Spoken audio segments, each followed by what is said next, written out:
On today's episode, Willow, surprisingly, shockingly, gets canceled after just one season. Guillermo del Toro is looking at Andrew Garfield and Oscar Isaac for his live-action Frankenstein movie.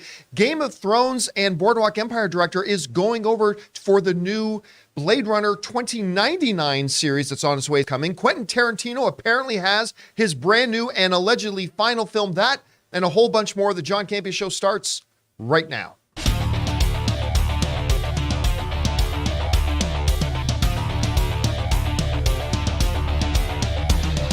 Well, greetings and salutations, everybody. Welcome to the best damn movie-related show on the planet Earth, the John Campea Show, coming from right here on my YouTube channel. I am, of course, your host, John Campea, and it is an awesome honor and privilege, as it is every day, to have you, our international friends, gather around to talk about our favorite things in the world, movies and movie news, TV and streaming, and all sorts of good stuff. Joining me today, sitting back there, is Ray Ora. We got Taylor Gonzalez back there. Jonathan Voico is running the show. The delightful Chris Carr is here as well. And most importantly, you guys are here. Thank you so much for being here and making this show part of your day. And here's how today's show is going to go. We're going to break it into two parts. First part of the show, we're going to take some predetermined topics. Then in the second part of the show, we're going to take live comments and questions. We'll announce near the end of the main topics that we're opening up the super chats, and that will be your opportunity to fire in your thoughts for us to address.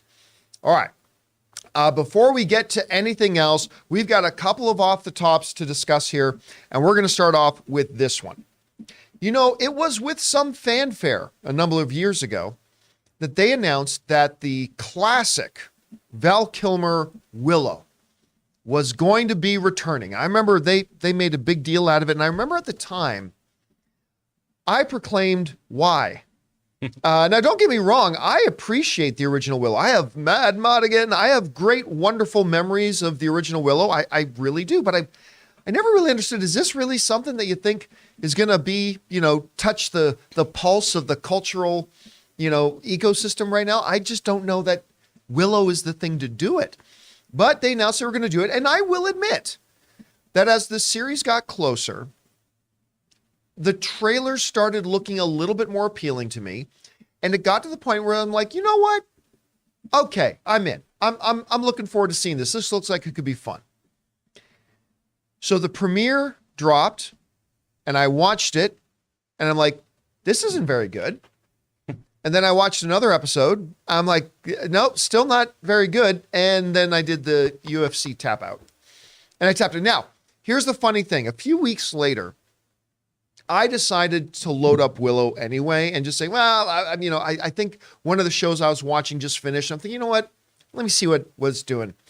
And I watched like 10 minutes of it and I was this is just awful. It's just not good. And I just couldn't get into it. Now, there are people out there who really liked it, and that's great. That's the beauty of the subjectivity of the art, right? Is that you can have something that you don't like that somebody else does, or that somebody else doesn't like and you love. That's the wonderful thing about the art. I love that. And I love that there are people who enjoyed it, but it really wasn't for me. And it became really apparent because after about it being on air for 3 or 4 weeks, crickets. I heard nobody talking about this show. None of you guys, our viewers, were writing in questions or comments or explanations, anything about the show. Nobody discussed it. It got to the point that I remember I saw a headline in my newsfeed saying, Willow season finale comes out tonight. I'm like, I totally forgot that show was even a thing. Well, with all that, it came with great shock and surprise that on deadline, the story came, Willow canceled after only one season on Disney+. Deadline says this. It says, there will be no second season of Willow, Disney Plus's live-action original series based on the 1988 fantasy series directed by Ron Howard. The news comes 2 months after the 8-episode first season of the show, which served as a sequel to the classic movie, ended its run on the streaming platform. All right. There's a couple of thoughts I have here. Number one is, well, no kidding. Even if I didn't like it, that's fine. Like we all can not like something that is still very popular and has success, but this was clearly having no success. We heard nobody ever talking about it. Fans weren't buzzing about it. It just kind of was dead in the water. The second reason I'm really not surprised by this is because there appears to be happening at Lucasfilm right now, and don't forget, Willow is a Lucasfilm production.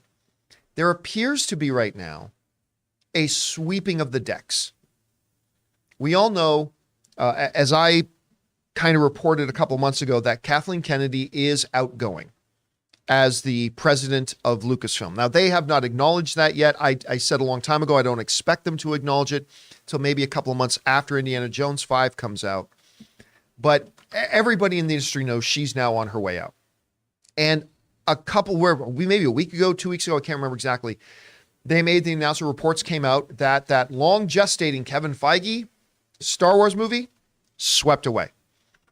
That Patty Jenkins one that they had taken off the release schedule, but they still said was on the docket and all that kind of stuff, gone now. A lot of the other projects that had been talked about, whispered about, haven't been talked about. And we talked about whether or not Disney and Lucasfilm was kind of like clearing a bunch of stuff off of Lucasfilm's plate so that whoever the incoming new president of Lucasfilm will have more of a playground they can wiggle with, give them a little bit more maneuverability, a little bit more flexibility. And I can't help but wonder if Willow getting canceled is a part of that move. But then again, they didn't need the excuse for a new incoming president to cancel this thing, because I don't know that anybody was watching it, to be honest with you. Anyway, Chris, you heard about this. I can't remember. Were you getting excited for Willow prior to it coming out? And then what did you think about it? I was really excited about it because I loved that movie. Although I think we talked about this too. Logan and I had remembered it so differently than what we actually saw. Yeah, because then when it was on Disney Plus, we were watching it and went, oh, I totally came up with a different story. It was like how people thought like those Kazam movies were different, right? Right. But I was really excited about this. I love Warwick Davis. I think he's incredible. A treasure. I absolutely love him. And, I just love this world and everything. And I always think it's fun when we do a fantasy story, too, where people have like American dialects and it feels a little more modern, too. So I had a whole bunch of high hopes for this.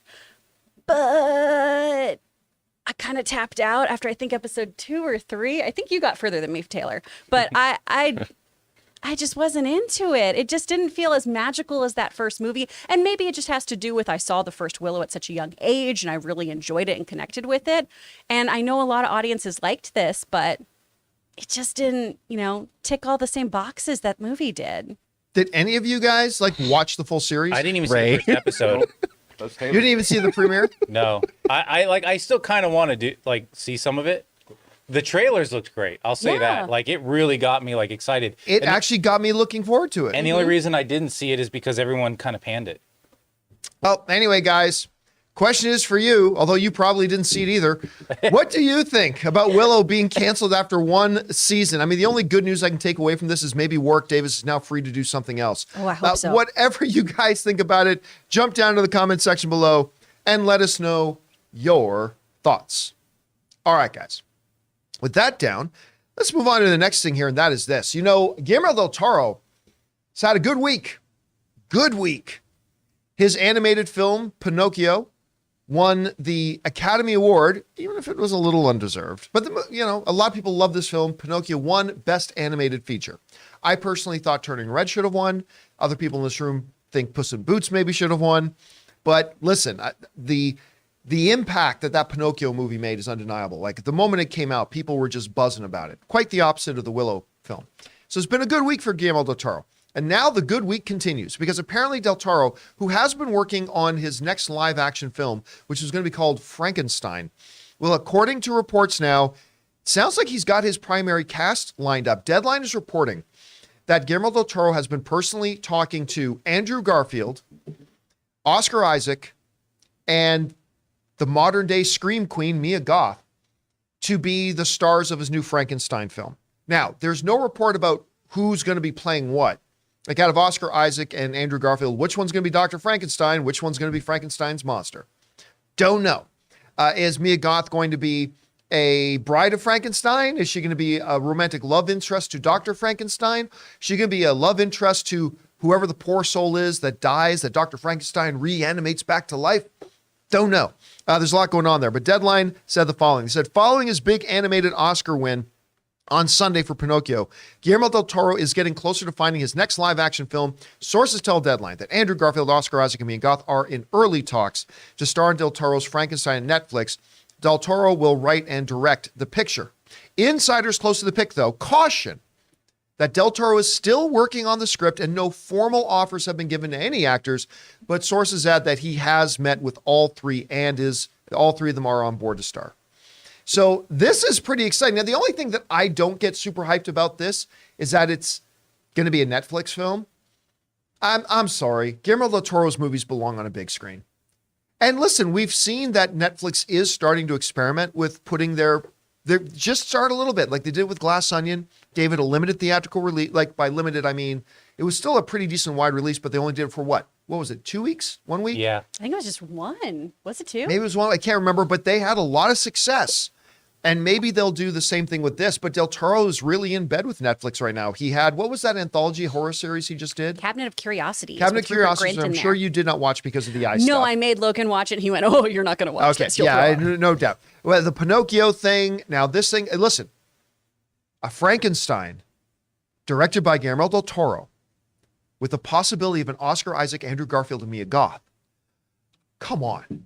What doesn't sound completely enticing about that? And guys, you hear about this. What do you think? Oh, it's such a winning combination, right? I love this idea so much. Not only having Guillermo helming it, but this cast too with it, I think is so exciting. And what I like most about Guillermo del Toro coming on board for this is we're really going to focus on the romanticism of what Frankenstein is. A lot of people always focus on the monster, the horror aspect of it. And I'm sure we'll have plenty of creature work here because, I mean, that's GTD's thing.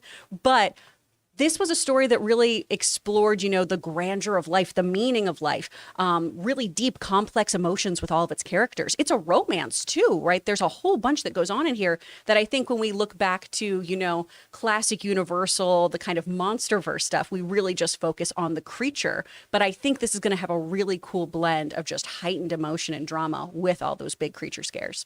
It's also on top of all that, like the original Frankenstein was like this deeply philosophical movie too about mortality and all that kind of stuff. Here's the interesting thing too. I find this is still true. I think the majority of people, if you point to the big green creature going, fire, and you say, what's that creature's name? What do most people say? Shrek. I think it's Frankenstein or Shrek. Or Shrek. They think it's Frankenstein. Frankenstein is not the creature. Frankenstein is the doctor who creates the creature. But a lot of people still associate. Or Frankenstein, depending on what you grew up with. Oh. Anyway, guys. Question. Shrek, I like that. Question is for you guys. What do you think about this? Del Toro, coming off his Oscar win, is now looking at doing a live-action Frankenstein movie with a pretty impressive cast. By the way, Andrew Garfield, they just announced yesterday that he's doing something with Florence Pugh, too, as well. So his career is heating up. Whatever you guys think about this, jump down to the comment section below and leave your thoughts there. All right, guys. That down, let's talk about this. Yesterday was Tuesday. That meant a midnight screening, if you live in the Los Angeles area, or at least on the West Coast, of the new episode of Mandalorian. Now, I confess, Andor, I was talking about this on Open Mic yesterday. Andor has kind of spoiled me a little bit as far as it comes to Star Wars being on Disney Plus, because Mandalorian just doesn't feel as shiny to me anymore after seeing Andor. Because Andor's the superior show. I mean, but they're different shows. Well, then you probably loved this episode. Well, they are different shows, right? And I'm going to get to that exactly. Because, I've been saying for a bit now that Mandalorian is a great representation of how fun Star Wars can be. Andor is a representation of how great Star Wars can be. So it's a little bit different. So there have been things that I've really liked and been middle of the road on with the first two episodes. Like, I really love the stuff with Bo-Katan. I love the whole thing about, the fact that he's got his new quest. Because that's the thing with a show like this popcorn Western thing is the hero always has to be on a quest. The quest was getting this child to a Jedi. Well, that quest is done. So now we need a new quest. And the new quest is redemption. And so with the first couple of episodes have been this kind of march or this quest for redemption. And I've really liked that aspect. Still some of the things incorporated in that I don't like Mandalorian is very filled with a lot of member berries. And for some reason, I think in a drunken stupor, I think maybe Bob Iger one night out at a bar got really drunk and thought he was talking to the planet Tatooine and signed an imaginary contract with the planet Tatooine that you'll appear in at least 7 episodes of Mandalorian, I promise. You're the brightest star in this universe. The brightest, well, it's the furthest corner from it. We're going to change it up. This is canon we're gonna give you your limelight, Tatooine, and for it doesn't matter if it makes no sense, one way or the other, we're always ending back up on Tatooine. So a little bit of this, a little bit of that. But holy crap, last week's episode I really enjoyed, particularly the ending. It was when they get to the thing and they go down the water and the mythosaur is there. I was like, what? And I loved it. And finally, I like it when our movies and TV shows take our main protagonist and show them as not being invincible, right? So Mando himself needed to be saved not once, but twice in that episode. And that just makes me like the character more. So anyway, now we move into episode 3. And we won't give away any like major spoilers, but we can talk about the things that are released we've seen in the previews and we've seen in the trailers. You know, terrific TIE fighter battle. That was great. And here's the neat thing about it. The TIE fighter battle not only was visually great, there's a maneuver that Bo-Katan pulls in her ship. That was just one of those moments where I'm watching the show and I'm like, whoa, like it just like was really cool, right? And the cool thing about it too was lesser shows will just be like, oh, we need a space battle here. Okay, well, for no reason, let's just have a space battle. I won't say what the purpose was, but there was actually a narrative purpose for that fight with the TIE fighters. Because the way it ends, something happens that is a necessary step to move us on in the story. And again, if you saw the show, you know what we're talking about. If you didn't, don't worry about it. And then they pulled an Andor, where I was wondering how this doctor would fit in, because we saw the doctor from the first 2 seasons, the one who was working on cloning little baby Grogu, or at least maybe the midichlorians that Grogu carried. And I was wondering, what role is he going to play? Well, without going into the specifics of what the story is, we very quickly move away from Mando and Bo-Katan, and we go to this doctor. And basically, most of this episode is really a kind of a separate story about this doctor now trying to integrate himself into New Republic life. He's no longer a part of the fractious empire. He's now trying to become a part of society and all this kind of stuff, and faces and is confronted with a moral dilemma. And in that aspect, that part of it felt very Andor-like. You know what else it reminded me of? It reminded me a little bit of Last of Us Episode 3. Just kind of a separate story within a story. Not nearly as good as Last of Us Episode 3, and not even as good as an episode of Andor, but it was the first time in the Mandalorian series that they really said, okay, let's take a minute here and struggle with the real ethical question. And they used this doctor from the first couple of episodes to be the vessel of that, and I found that to be really interesting. And then when we do finally get back to Mando and Bo-Katan, something very cool happens that in and of itself is all right, but it makes me very excited about where things will go. So I quite enjoyed last night's episode. I mean, again, there were some things they were doing that didn't quite work as well as, say, they worked in Last of Us or Andor or stuff like that, but it was still really a refreshing take for something going on in the world of Mandalorian that I enjoyed. Anyway, Chris, you had a chance to see. What did you think? Oh, this is a great episode. There are Gattaca vibes. There's Empire there vibes. There are Gattaca vibes, right? yes. It's so well done. Without spoiling too much, too, we get to go see a bustling Coruscant, which I love, love, love when we just see how heavily populated Coruscant is, with trillions of people living there. This really goes back to a lot of what the original Star Wars did too, where you tie in a lot of World War II ideology, right? And a lot of the things that happened post-war, right? We're seeing a post-Empire world here with the Republic and how that works for people. And the story of Dr. Pershing was one that I wasn't sure we were ever going to get back to, honestly. And I'm really glad we've picked that thread back up again. And we're exploring that to show the politics of this world after the Republic is won.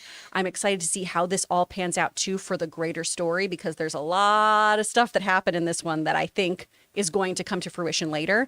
And that ending too. I fell down a rabbit hole and I read a lot of fan theories that I want to talk to you about off camera that I was like, wait, what? I felt very Charlie Day, just like making my conspiracy board. But it's a great episode. And this had such a good runtime too. Why are not all the episodes this length? I'm glad you brought that up because I started the episode. Now, my normal pattern when I sit down to watch an episode of anything on Disney Plus or HBO, whatever it is, I start playing it and then I hit the down button on my remote to bring up the timeline bar. Same. And then you can see how long the episode is. And I got about 10 minutes and I don't even want to look for Mandalorian anymore because they're traditionally so stupidly short. So I didn't even want to, but I got about 10 minutes into it and I thought, well, I'll check. And I was like, what was it, 50 minutes? 57. No. Was it 50? Well, I mean, with credits and everything. No, really? Was 57 with credits and 57. everything? I thought it was like, anyway. I have to check since I watch it in the morning because I'm old. I was very pleasantly surprised. I was very, very pleasantly surprised, which makes me even more surprised. Ray, did you see the episode? Yes, I did. And it was almost an hour long. You stayed awake? You watched it? All right, I had to watch it 2 times. Okay. All right, now the world seems here's what sense. happened. Last night, I put it on way too late, and it was good. It was good. And then I dozed off for a second. Well, I don't know. And I came back and it got to that guy's story.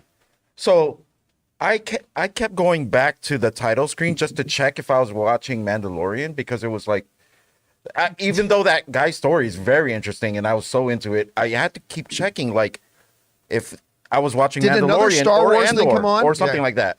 But I finished it this morning. It's a great episode. I have nothing else to say. I mean, without spoiling it, it's a great episode. I'm surprised with all the sci-fi go over my head stuff that was happening. I actually got all of it, and I'm Right. actually into this this story of this what's he, a doctor? Yeah. Yeah, the scientist. I'm actually into what's going on there. It's crazy. It's crazy what happened with him.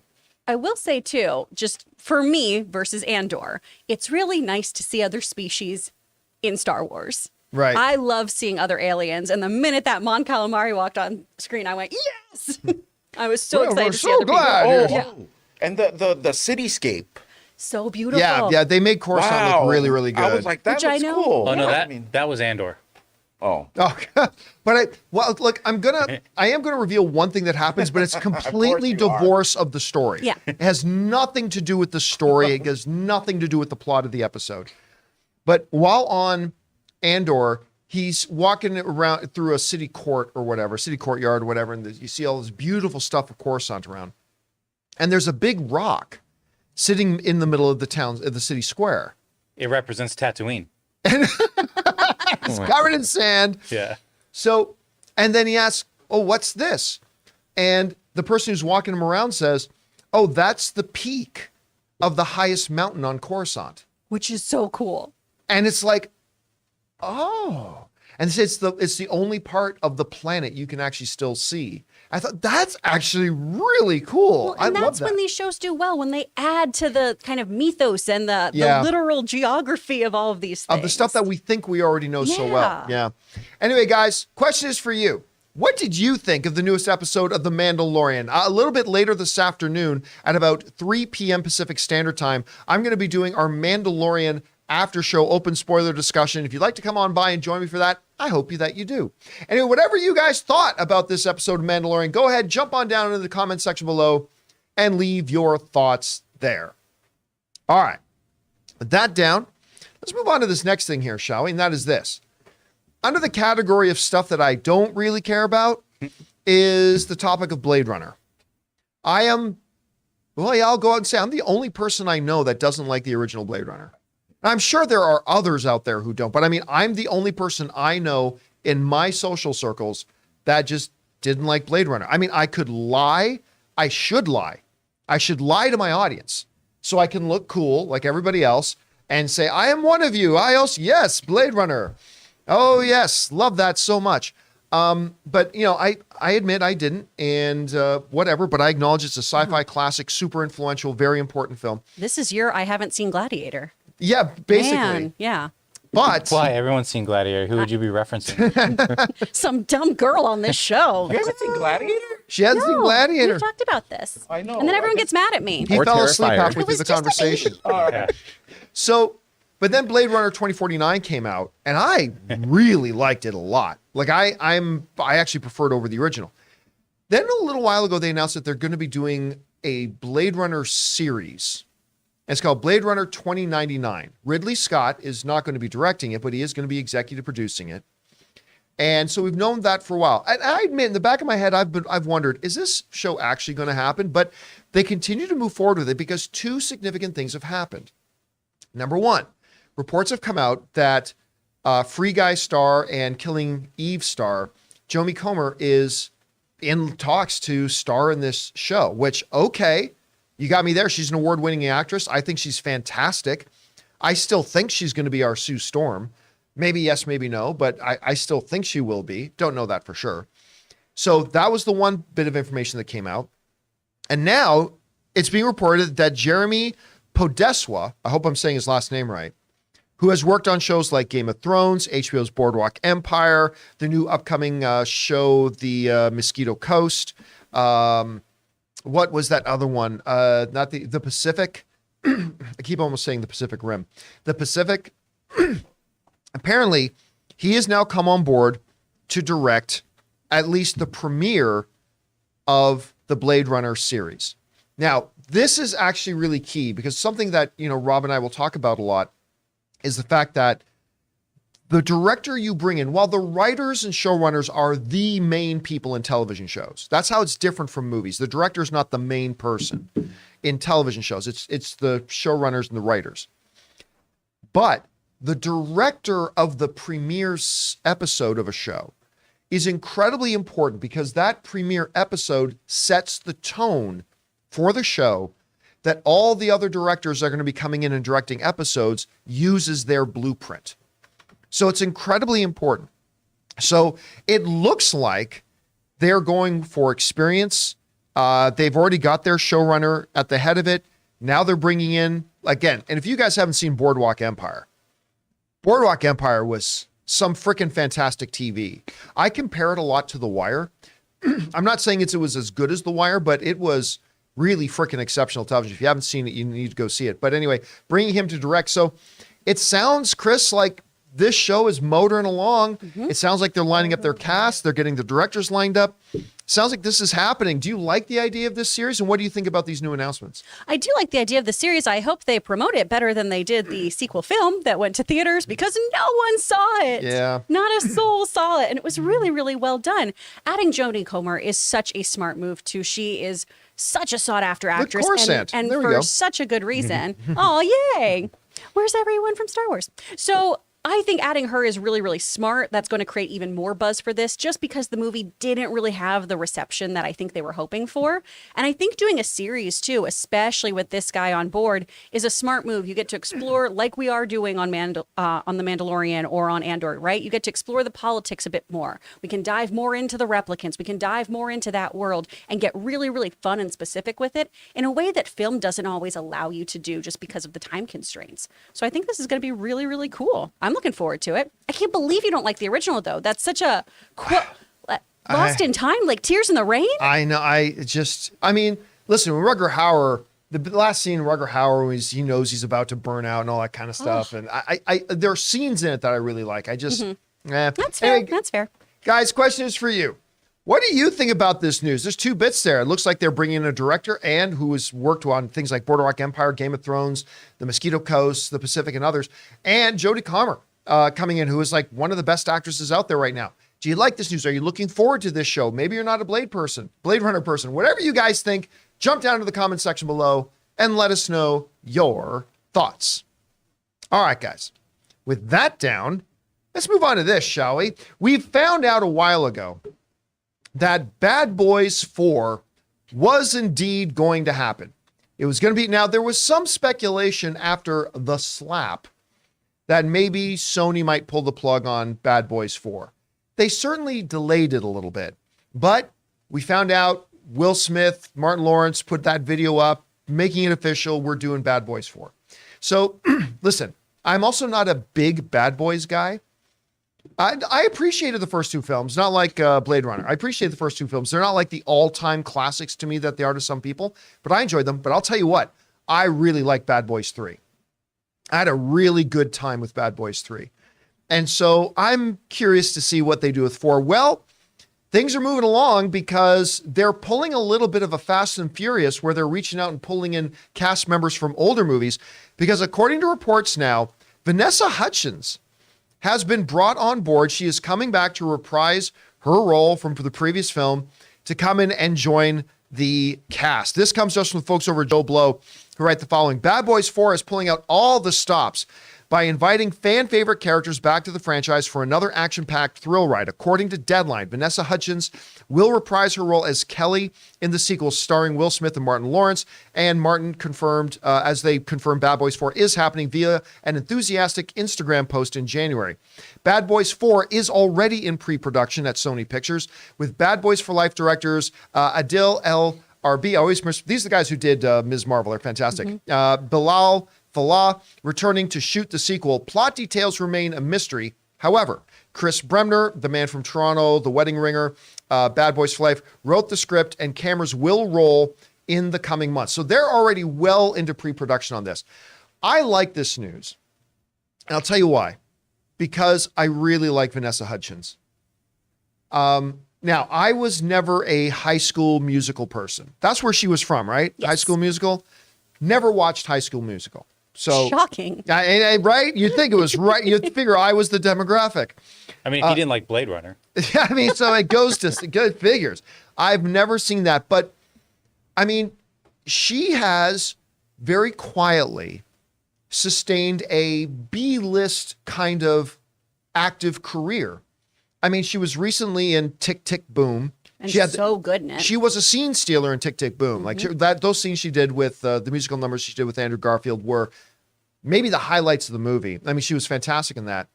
She was in that Mads Mikkelsen movie 2 years ago, Polar. Do you remember that, where Mads Mikkelsen plays like, it's kind of like a John Wick sort of character. He was a world-renowned hitman, went out, and now they're trying to knock him off after he's been in retirement. Right. And so she was in that. Nobody watched Polar, but I really quite liked it. So she was in that. But whenever I think of Vanessa Hudgens, I will not think of High School Musical. I will not think of Bad Boys. I will not think of any of that. Oh, this is like Dr. Seuss. My mind, I will not eat green eggs and ham. My mind immediately goes to I believe it was an NBC show she did called Powerless. Powerless.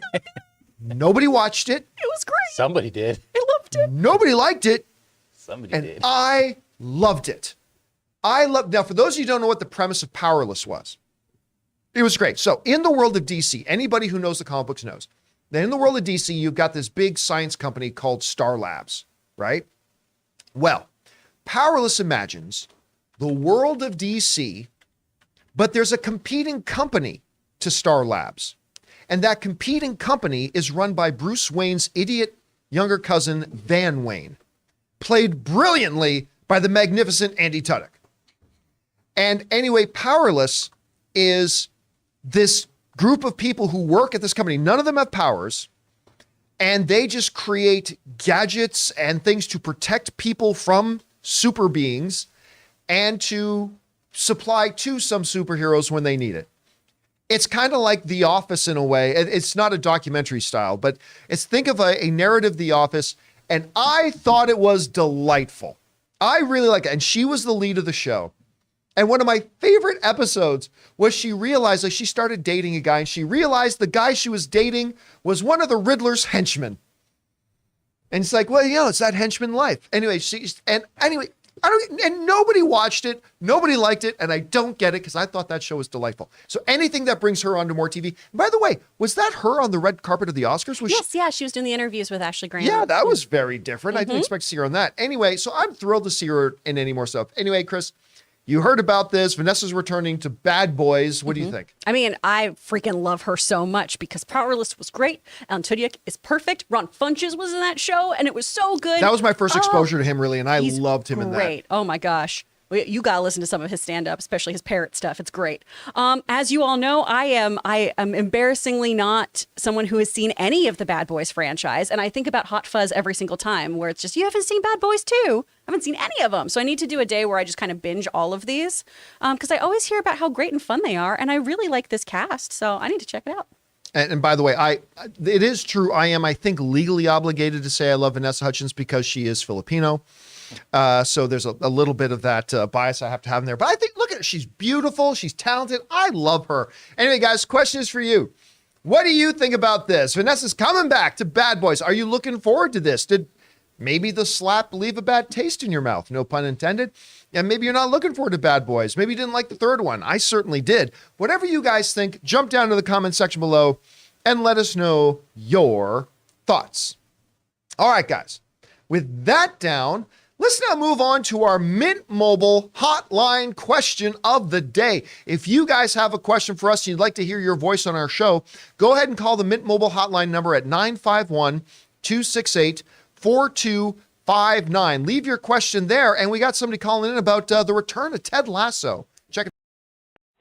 Hey, John and crew. This is Tyler from Oklahoma. Ted Lasso Season 3 comes back this week, and I am super excited for it. Kind of wondering what plot lines you might want to see from the show this season, John. I would love to see Sam Obisanya get called up to the Nigerian national team. I think it'd be cool to see Wrexham make a deep FA Cup run. And, of course, what are they going to do with Nate? I think he needs to suffer, but are they going to redeem him? I don't know. I'm super excited for the show. Can't wait to watch it on Wednesday. Just wanted to hear your thoughts on that. All right, thanks, you guys. Y'all have a good one. All right, thanks a lot for calling that in, Tyler. And you know what? Ann and I, we finished dinner, and Ann wasn't feeling so great last night, so we were just going to hang in. So we were just cozied up on the couch. I got my tablet open, whatever. And all of a sudden she goes, oh, wait, they already dropped Ted Lasso. I'm like, what? Yeah, they already dropped Ted Lasso. I'm all right. Give me a second. Get on Instacart, order some chips and ice cream. That shows up in 30 minutes. And we're like, all right, we're all set. Let's settle in. And we watch. Listen, I love Ted Lasso. I love this show. It's just, it's every once in a while, you need a show or a movie where it's just good people doing good things. And until Nate, there was no bad guy of the show, really. Like there was, there was her ex-husband who used to be the owner of the team, but he never really played a big role in the show. It was just a show about good people being good. I mean, and there's something about that. It's one of the reasons why I love Lupita Nyong'o's film, Queen of Katwe. Just every once in a while, this human soul just needs stories about good people doing good things. And that's one of the reasons why I love Ted Lasso. And we came into now the season premiere. All right. I didn't love it. Didn't love the season premiere. I still liked it. I didn't love it, but it's very reminiscent to me of how I felt about the season 1 premiere and the season 2 premiere. I didn't love the season 1 premiere either, and I didn't love the season 2 premiere either. And I realized that those episodes really are just setting up the world that is to come this season. And that's what this really is. This episode that they dropped for Ted Lasso for the new season, the whole first episode is setting up what you can see the storylines of the season are going to be. And there are some very nice moments. Ted does his traditional coach's press conference, and it's hilarious. But yeah, listen, something I've been saying for over a year since the last season ended was there is no character in film or television or literature that I want to see ripped apart by dogs as much as Nate. And Nate needs to die horribly. Will Ferrell's dog from Strays needs to bite his dick off. And anything else. They could just write him off. No, that character's got to suffer. That character has to die after all that Ted did for him. He has to die. Anyway, they clearly show that's going to be a big point of stuff here. There's, just one line. Without context, you'll have no idea what this means. The dummy line. Just realize, oh yeah, Nate's a real dick. Nate's a real dick. But in this episode, you really do see how Ted is going to handle Nate. And it is the Ted thing. And it's not what I want. I want to see Nate again. I want to see him get hit by a car, have a broken leg in the middle of the wilderness, and then a pack of wild wolves find him. Like that's what I want to see. Reasonable. Is that a little morbid? Maybe I'm going a little bit morbid, but I really would love to see that. But whatever, then we got the Kaylee stuff and then the boss stuff. A couple of the players. I mean, they really set up a lot of lines. Roy Kent's storyline with Keeley, that's all being set up. I don't love what they're doing with Roy Kent and Keeley. I won't go into details to say I don't really like the way they're setting that up right now, but whatever, put that aside. It was just nice to have this show back. And I forgot how much I missed it until we hit play and that opening credit scenes of yeah, right? I mean, then we're like, this feels good just to sit down and watch this show again. So Ted Lasso's back. Chris, did you have a chance to watch the new Ted Lasso episode? What did you think about it? Because Apple's reasonable and they drop their shows at a decent time. Yes, I like that. I appreciate and love them. No midnight releases for them. No. Like 6 p.m. I get a little notification on my watch. I'm like, hell yeah, let's watch this. I think it's a great episode. And it does do what you were talking about. It's setting up what's to come this season.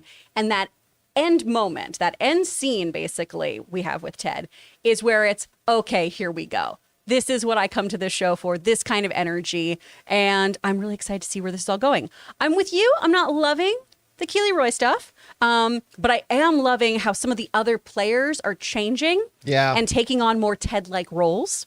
I think that's really, really cool because that's what you want to see in this show. His whole point from season 1, right, is make an impact and change these players for the better. And you're seeing that in really big ways with some characters that are pretty surprising, actually.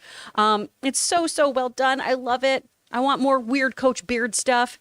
And yeah, Nate the Great has become Nate the Snake, and I hate him so much. I just have a different take on him. Like, he's the kind of toxic person who's just going to unravel himself. Oh, he will. He's insecure. Yeah. He's been walked on his whole life, and then he got a taste of like a tiny bit of power. A power and success, and then it went to his head, and now he'll just unravel and destroy himself. Oh, and it's all going to bite him in the ass. Yeah. Absolutely. Yeah. But I can't wait for that moment because it's going to be delicious. That's just how I treat people in my own life. I'm like, you're too toxic. You're going to destroy yourself. I'm not worried about you. I mean, like, you don't have to say that on air that's how you talk to me, Jonathan. I mean, I was talking to a friend of mine, like in the last season, when you find out it was Nate who leaked the panic attack, Ted's panic attack stuff to the press. Mm-hmm. I liken that onto, and a lot of people watching this are going to be too young to remember this, but and you'll have no idea what I'm talking about. But it reminded me very much. It was the living example of Brutus the Barber Beefcake's barbershop. When Marty Jannetty standing there all unsuspecting, and this weasel, Shawn Michaels, clobbers him and throws him through the barbershop window. A lot of you guys have no idea what I'm talking about.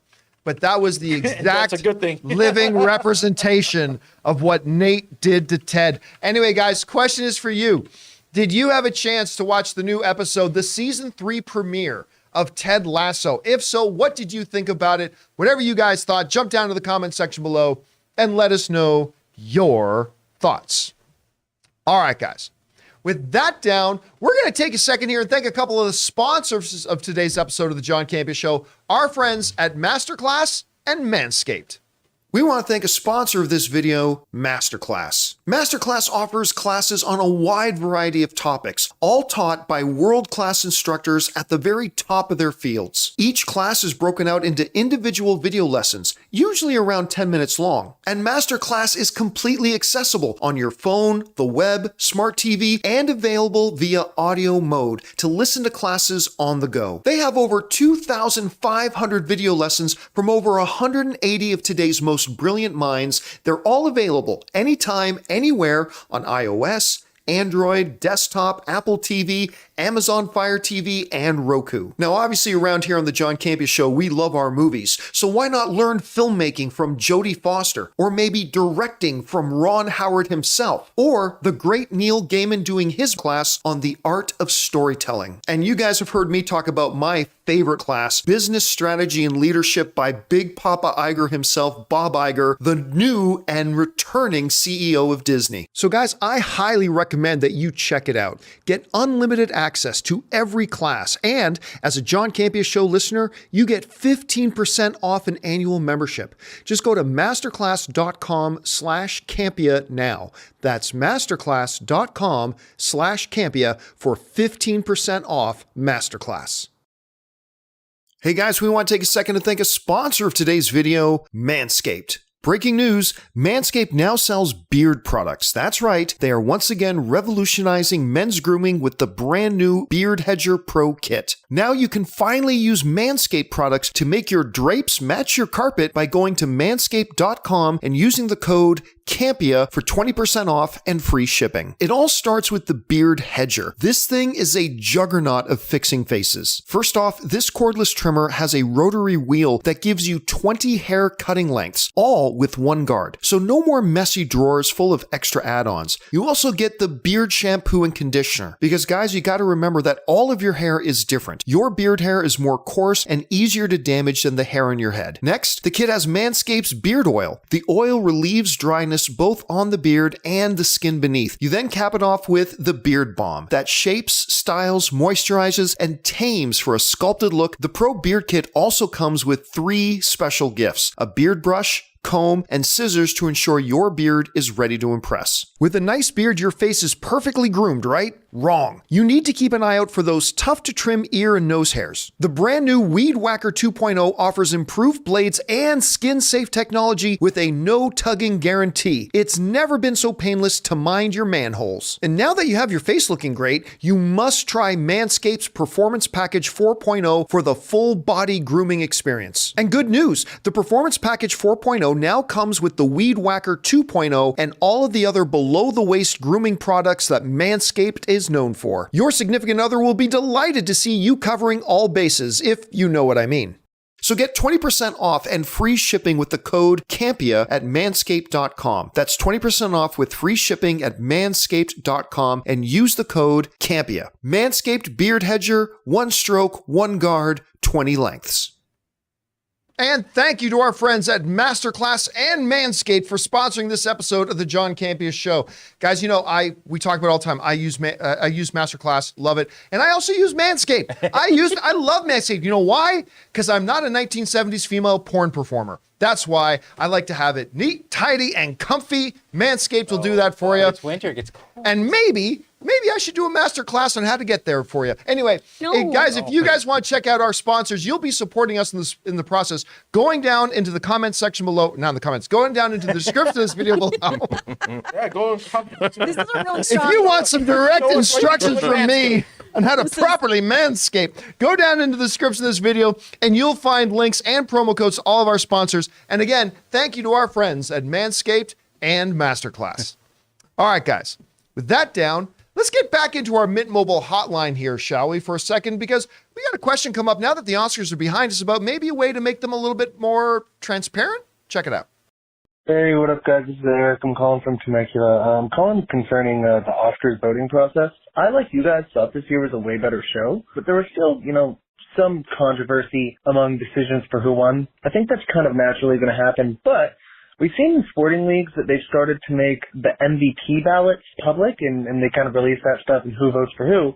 Do you think that maybe publicizing who votes for what movie and stuff like that would go a long way in maybe curbing some of the controversy for who wins? It's had some negatives in sports. Maybe it might have some negatives for the Oscars. I don't know what you guys think.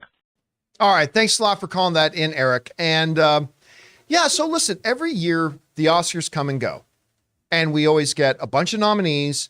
Somebody wins, and that always means that for every category, there are going to be people who think somebody else should have won, right? So there's always controversy with every single one. I think the only non-controversial thing this year was Ke Huy Quan winning Best Supporting Actor. I don't think there's a human being alive that had a problem with that. And maybe nobody had a problem with Avatar winning Best Visual Effects. But, I mean, pretty much with everything. Somebody wins, somebody loses. That's the subjectivity of art. And I love it whenever I see somebody who their pick didn't win, they go, there was some kind of a thing. I had somebody write to me today that wrote, it's pretty clear that the only reason that Angela didn't win for Best Supporting Actress is because the Oscars have an anti-comic book movie bias. So, but that's what people do, right? If something doesn't go the way we want it to go, we come up with excuses for it. So I wrote back to this individual. I said, the same Academy that nominated her for an Academy Award has an anti-comic book bias. The same Academy that gave Joaquin Phoenix a Best Lead Actor is the same Academy that just gave Wakanda Forever Best Design. No, she lost because a lot of people felt that Jamie Lee Curtis was better.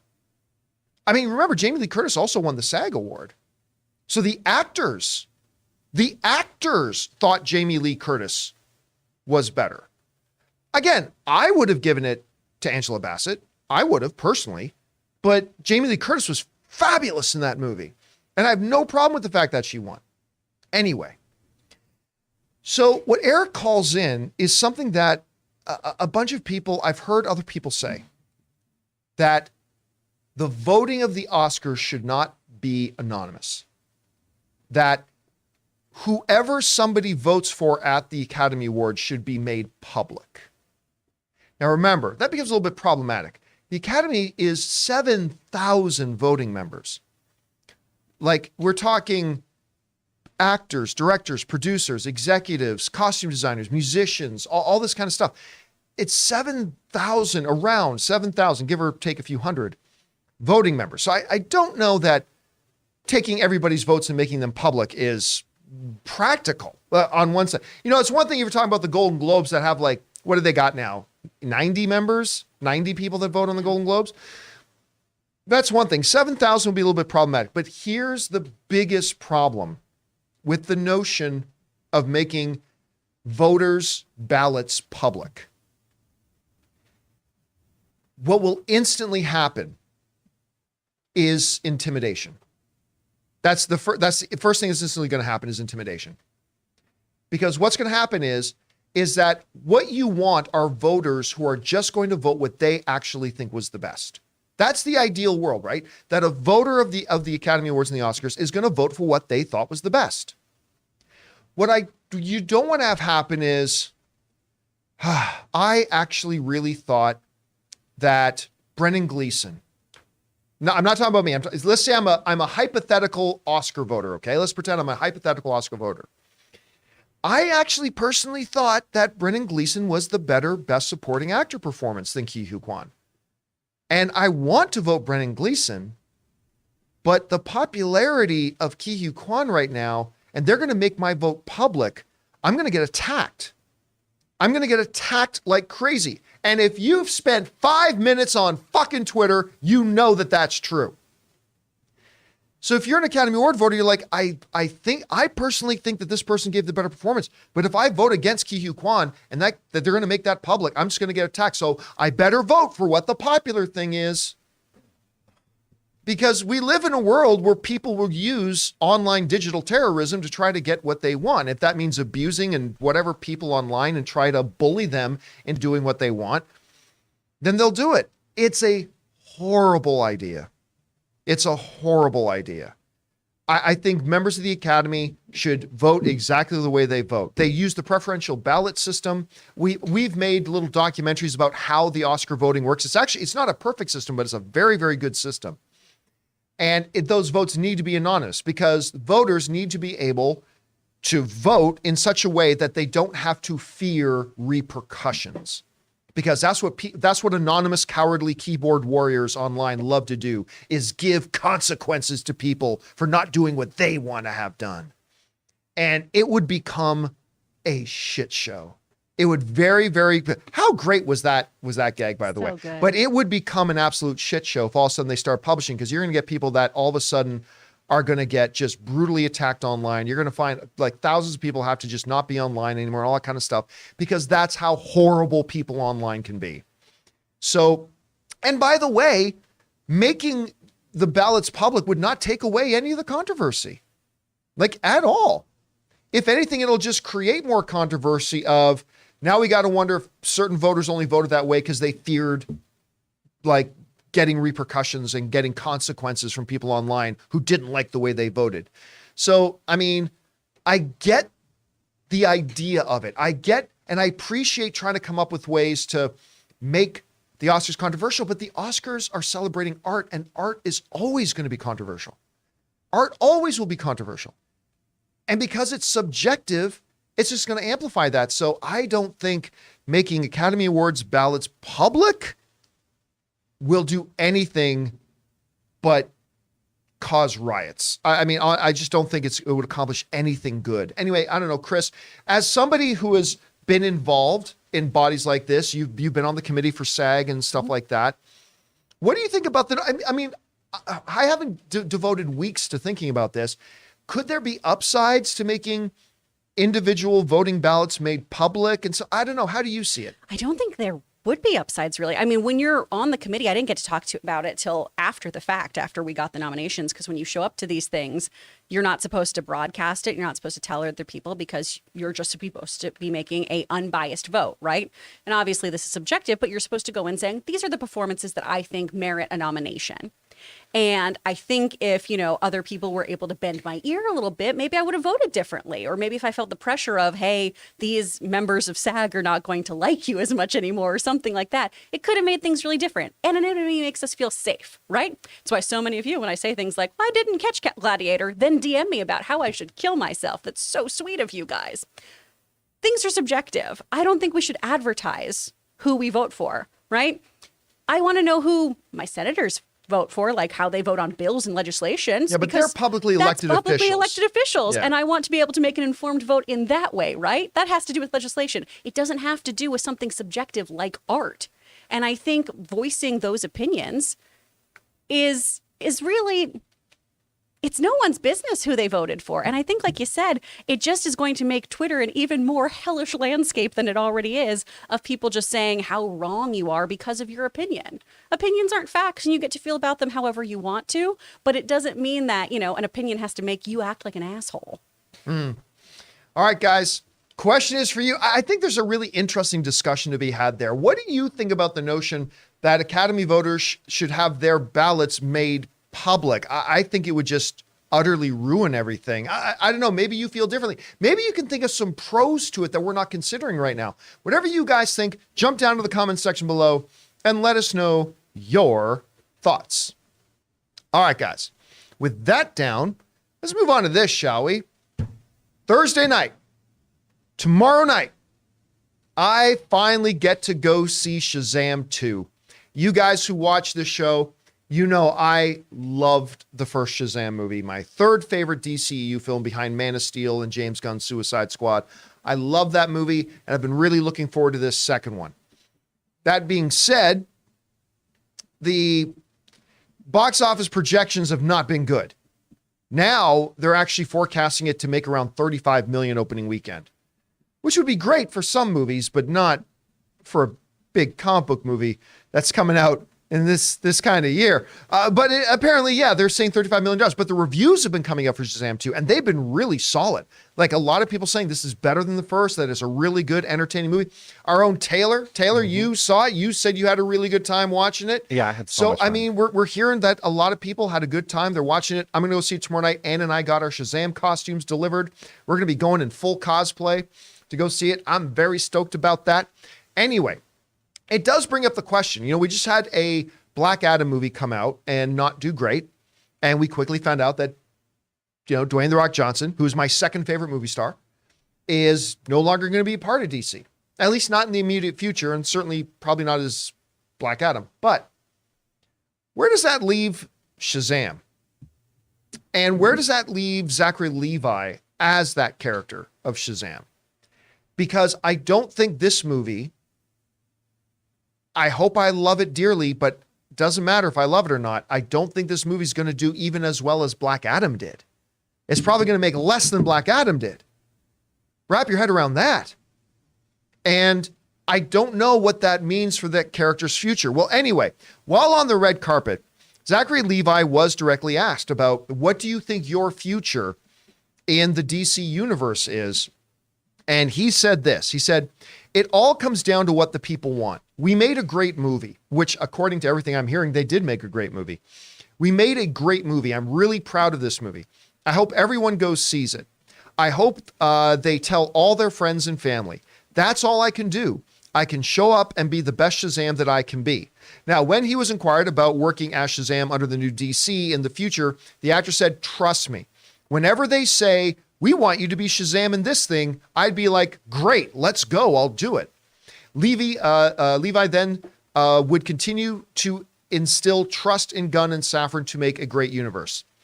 I do know that Peter Safran, who I've known for years, and James Gunn, who I've known even longer, are really excellent leaders, and I trust that they're going to take all this stuff. All right. That is a very well-crafted response to a question like that. It's also a response that you can tell that him and his PR team, they say, look, you're going to get asked about the future of DC, and you're going to get asked about why isn't Shazam doing as great at the box office, because it looks like it's not going to do great. And you're going to get asked all these questions. Say, you know what?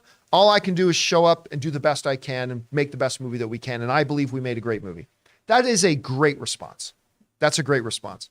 It's also a great response to say, look, if they call me to say, come in and do this, I'm going to be there with bells on. I'll be like, yes, let's go. That's great. And say, I trust James and I trust Peter. That is fantastic, because if he does not get picked up to come back to play Shazam anymore, which I'm going to guess he doesn't. Talk about that in a second. But if he doesn't get picked up to come back and play Shazam more, he's just like, hey, you know what? That's fine. That's great. They know what they're doing, and that's awesome. If I'm not coming back, they're still going to do a great job. I love that. And if they do want to bring him back, he says, listen, he's not putting on sour grapes. Well, you know what? I didn't want to play this anymore anyway. I'm bigger than this franchise. No, he's like, hey, you want me in it? I'm in it. And if you don't, I trust your vision. Go forth and be with God. I mean, whatever. That's great. I love the response. But as much as I love this guy in this role, I love him in this role. I love that first movie. Everything I'm hearing, including from Taylor, is that the second one's really great too. I'm sure I'm going to love him in the second one. Business is business.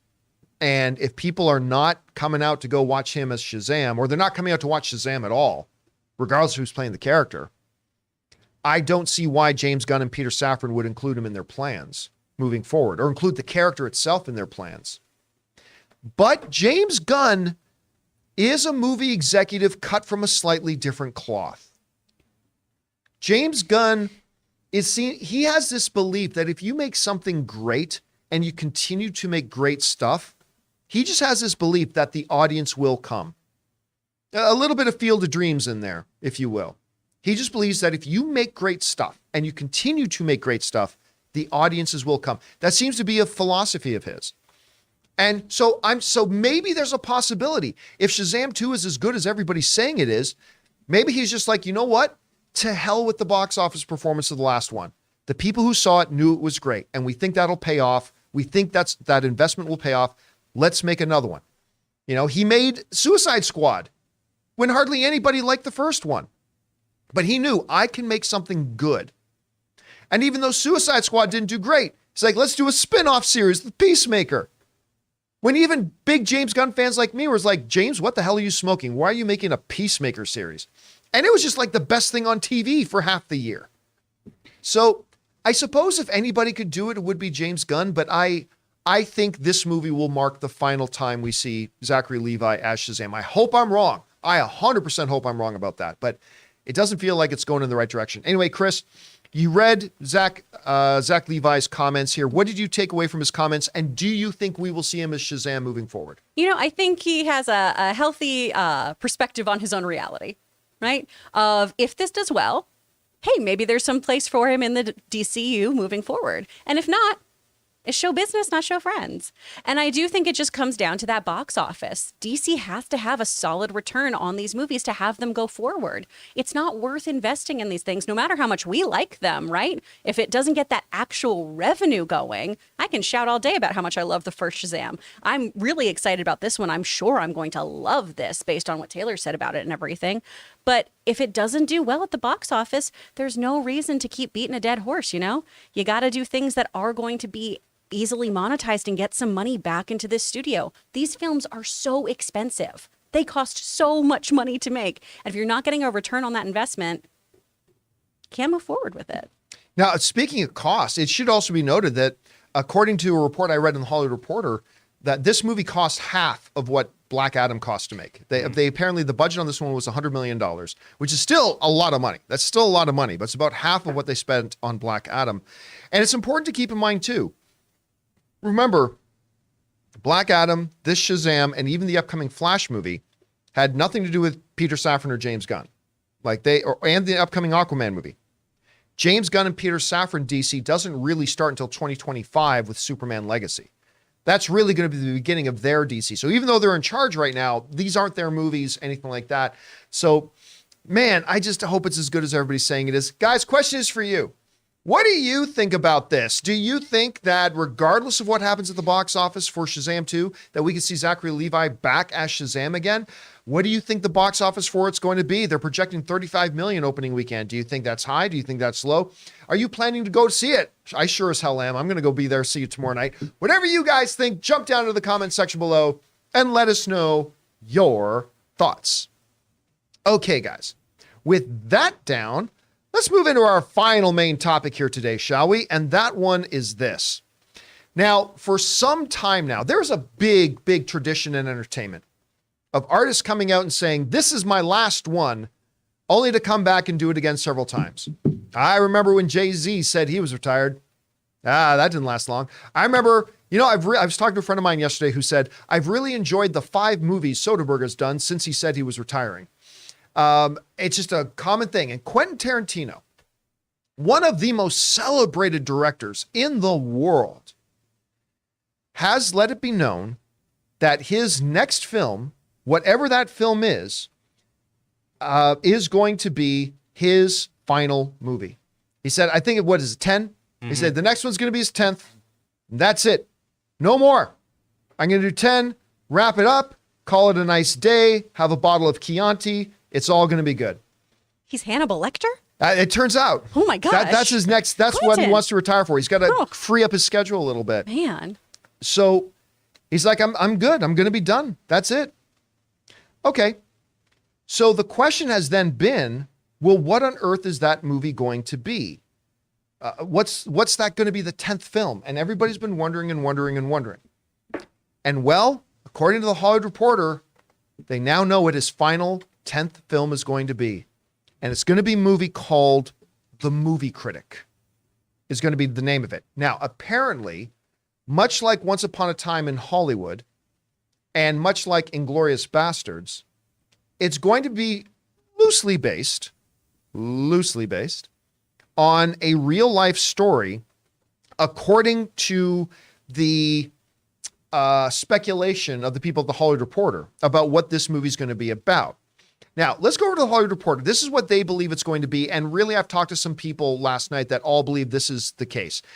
The Hollywood Reporter is saying this is what The Movie Critic is going to be about. It's possible the story focuses on Pauline Kael, one of the most influential movie critics of all time. Kael, who died in 2001, was not just a critic, but also an essayist and novelist. She was known for her, I don't even know if I'm going to know how to say this, her pugnacious fights with editors as well as filmmakers. In the late 1970s, Kael had a very brief tenure working as a consultant for Paramount, a position she accepted at the behest of actor Warren Beatty.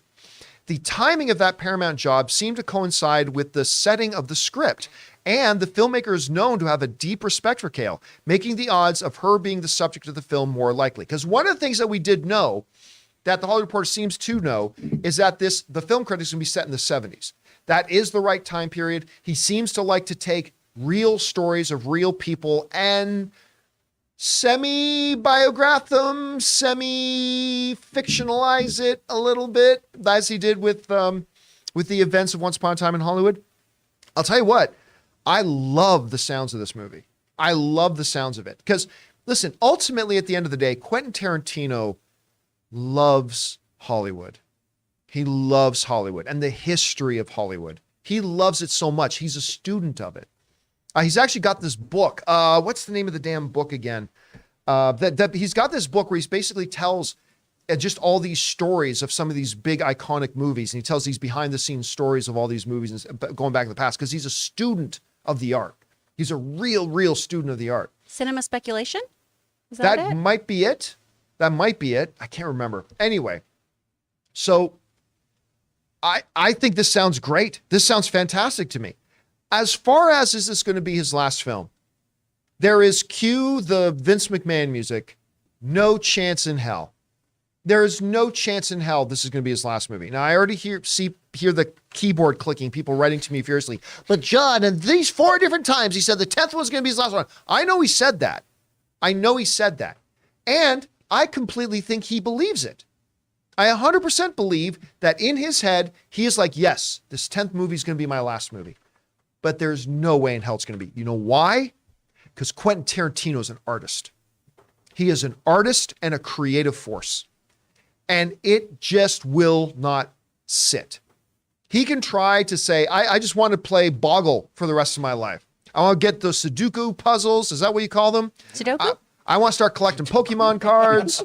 I want to start doing whatever it is he wants to do, right? I love all of that. But inside of him is a monster, a creative monster that is going to fight and claw. And one of these days, he's going to be sitting down having lunch at his favorite cafe, and an idea will hit him. Like he'll see some woman arguing with the waitress, and a concept will pop into his head, and he won't be able to shake it. He'll go home and, fiddle around the kitchen, whatever. And that idea is still going to be there shaking in his head. He won't be able to shake. He'll be talking to his wife, trying to talk about her day. But while she's talking and he's trying to pay attention to her, that idea is going to keep itching and itching and itching. And at some point he's going to sit down on his laptop and he's going, well, I mean, just theoretically, what would that scene look like? And he's going to type out a couple of paragraphs and it's going to itch and it's itching. There is no way this is going to be his last film. If it is, this sounds like a great one to be, but there's no chance. Anyway, Chris, you read the article. Mm-hmm. He's going to do this movie. Again, going back to the period piece kind of, he's going to go back to the 70s, called the movie Critic. It looks like it's going to be based on this at this point. What do you think about it? And do you believe this is going to be Tarantino's last movie? No, I don't. I think he's going to make more movies. But, he does love cinema. So maybe he just wants to hang out at like the New Beverly and he wants to just keep working with showing people film on film. Maybe he wants to really focus on that. So who's to say? I do love that this is going to be about a pugnacious film critic, right? If you're pugnacious, you are eager to argue.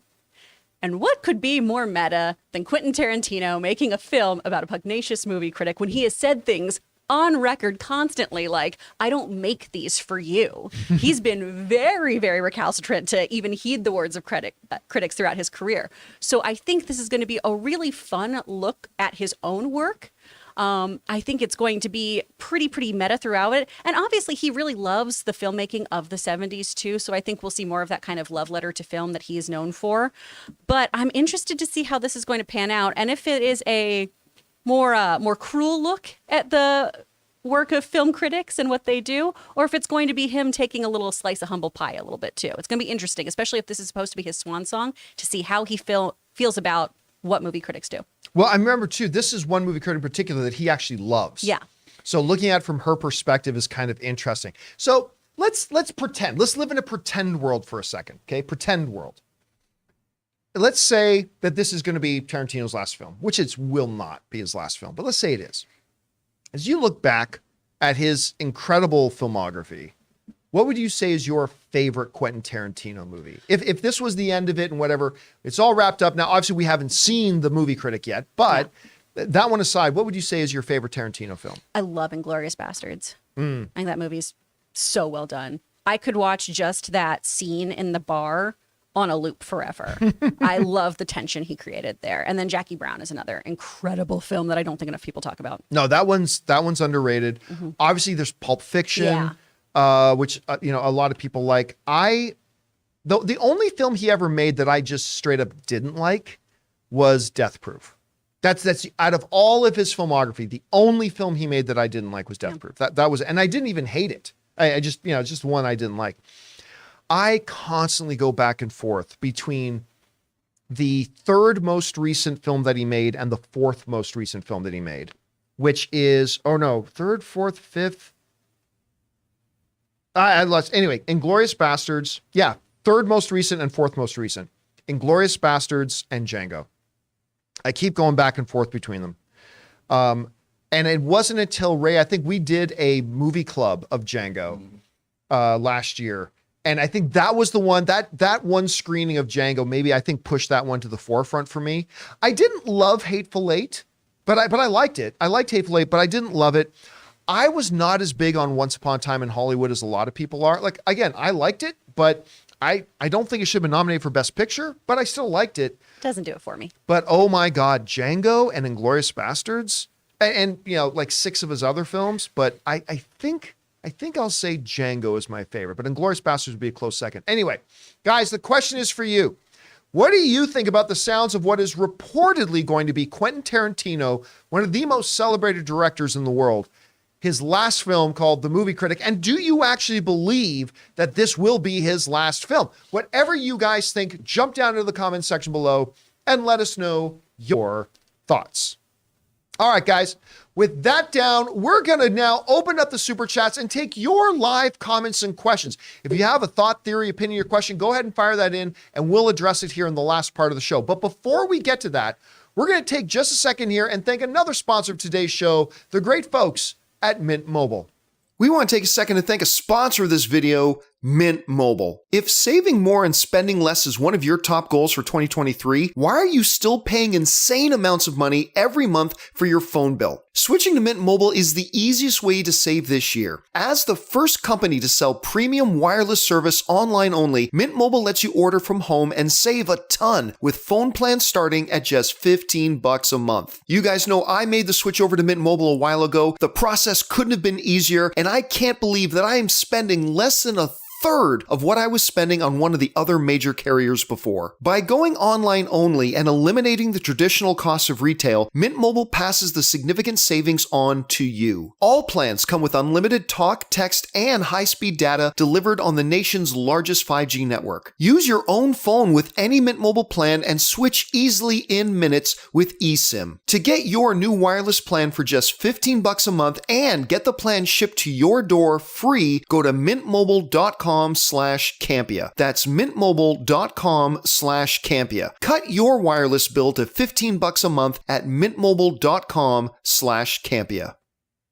And thank you to our friends at Mint Mobile for sponsoring this episode of the John Campea Show. By the way, before the show started today, got an email that said T-Mobile is buying Mint Mobile. Now, it shouldn't affect my mobile service because right now Mint Mobile already uses T-Mobile's network to do their stuff.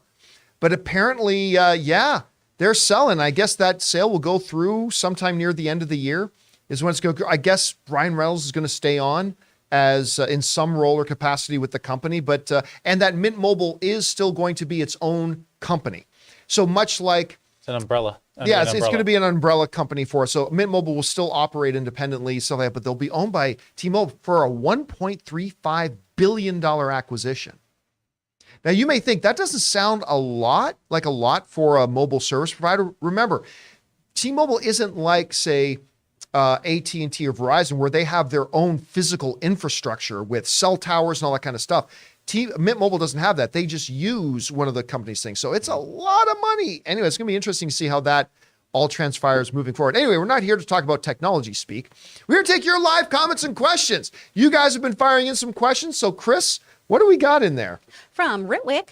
Hello, all. Today is my 24th birthday. And Happy birthday! I feel so happy to be sharing it with you guys. This wonderful crew and community got me through very dark times. So I'm thankful to all of you. You guys are amazing. Keep up the good work and bring on the filthy. Well, Ritwick, thank you so much for that. And happy birthday to you. And, you know, I've always said the movies and communities that talk about movies, listen, I've lost track of how many times, not just when I've been in like a dark time or period of my life, because we all have them, but even when I've just had a bad day, right? The ability to sit down and watch a great movie just tends to change perspective. And at the very least, gives you that reprieve from dealing with the crap going on around you and allow you to come back to that crap, but you're more refreshed. You have new perspectives. I just love it. I'm glad that this community can be here for you as well. And thanks for being a part of us, even today on your birthday. So happy birthday, man. All right, what's next? From Eldon Goblin. I finally watched Hereditary, one of the best horror movies I've seen in the last couple of years. Now remember, I think people overuse the term snub. Right? My definition of snub when it comes to nominees is, unless you seriously think a person should have won the award, if they didn't get nominated, it's not that big of a deal. She What's the actress's name again from Hereditary? Toni Collette. Well, yeah, Collette. I honestly thought going in to the Oscar season that she should have been considered a favorite to win Best Actress because she is remarkable in that movie. And that was and I can't remember how many years ago Hereditary was, but 2018. 2018, so 5 years ago. Full of That's facts. the last time that I was truly dumbfounded by somebody being left off a nomination list. Again, nomination lists don't always line up with what my nomination list would look like, but I'm never dumbfounded that something got left off. Toni Collette not being nominated for Best Actress in a year that I thought she would have been a serious frontrunner to win. Crazy. I'm glad you had a chance to see it, man, because it's a great movie. I'm glad you liked it, dude. All right, what's next? From Lantern, I just don't want my superhero fighting 80-year-old women. I don't think most people do. That was the biggest mistake the Shazam team made for this movie. Au contraire, mon frère. I want to see Helen Mirren kick my I ass. think people would superpowered. love. Listen, there's a reason Everything Everywhere All at Once just won Best Picture at the Academy Awards. It does not matter when you are like gods. It doesn't matter what their physical form looks like. And from everything I'm hearing, listen, Helen Mirren being in this movie is one of the selling points of this movie. I think for a lot of film fans, I really don't think that had anything to do with Black Adam wasn't fighting older women, and that movie still really struggled. So that's not the common denominator here. So I disagree with you. When you're talking about the power of the gods, it doesn't matter if somebody has the form of Dwayne "The Rock" Johnson or if somebody has the form of John Campea. It just doesn't matter. And so from everything we're hearing, they make it awesome. So we'll see. We'll see how it works out. Somewhere my husband is flipping tables, screaming how fit Helen Mirren is. Dare you? All right. How dare you just besmirch her name? All right, from Stubble McShave, it's weird that all ex-Imperials were put together. I don't want to go into the detail, like of the specific story points of that, but I thought it was actually a really interesting. Remember, this will only make sense to you if you've seen it. They're only put together after they already go through another different process. Pay attention to that because that's a very, very key thing. Otherwise, I would completely agree with you. But remember, in the show, they express that there's a whole process they go through first before they get there. Anyway, there's that. All right, what's next? From South Texas Shark, Chris, I'm thinking about taking a road trip of Texas. Any recommendations? Ooh. Okay. It depends on where you're going. If you're crossing the Panhandle, that's Route 66, right? Where there's tons of cool stuff. Get your kicks on Route 66, including there's this section where a bunch of Cadillacs were just kind of buried and they're painted. It's a good photo op. Be stereotypical. Take some pictures with blue bonnets. Stop at every Buc-ee's you can. That is the best rest stop. And they've got a jerky bar. It's amazing.